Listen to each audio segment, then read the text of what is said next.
how have you made like margin for the things that you want to get done, for the things that you want to work on, whether it be obviously your health, your faith, your business? Like, how do you keep some of those priorities top line and not let secondary things just eat away at your time?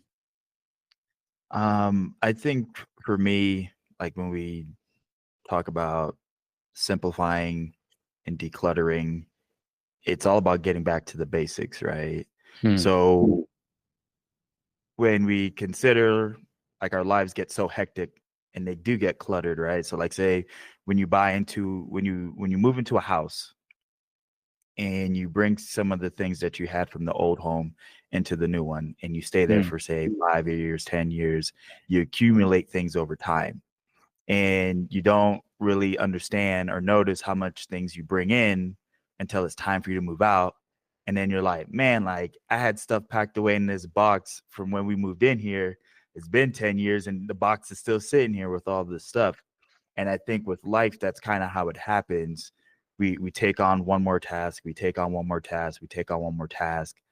And before you know it, we feel overwhelmed, we feel burdened, we feel overcumbered with a lot of Mm-hmm. responsibility that we put on without breaking down or getting rid of certain things that no longer need to be in our lives.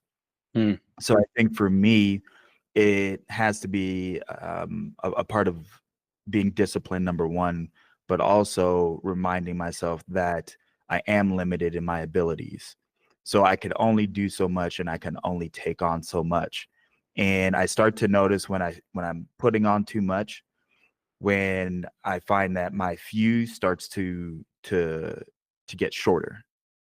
My Hmm. patience starts to get shorter. I become a little bit more not on edge, but just more edgy. Mm-hmm. I'm a little bit quicker to get upset and to get frustrated, and that's usually my first cue that I'm taking on too much.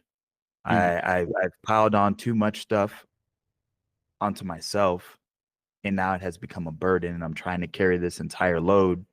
And right there is usually my first indication that hey, we need to reevaluate what's important. What things do I need to put on my plate? What things do I need to take off my plate? And how do I diversify some of this responsibility so that I'm not the sole person carrying the entire load?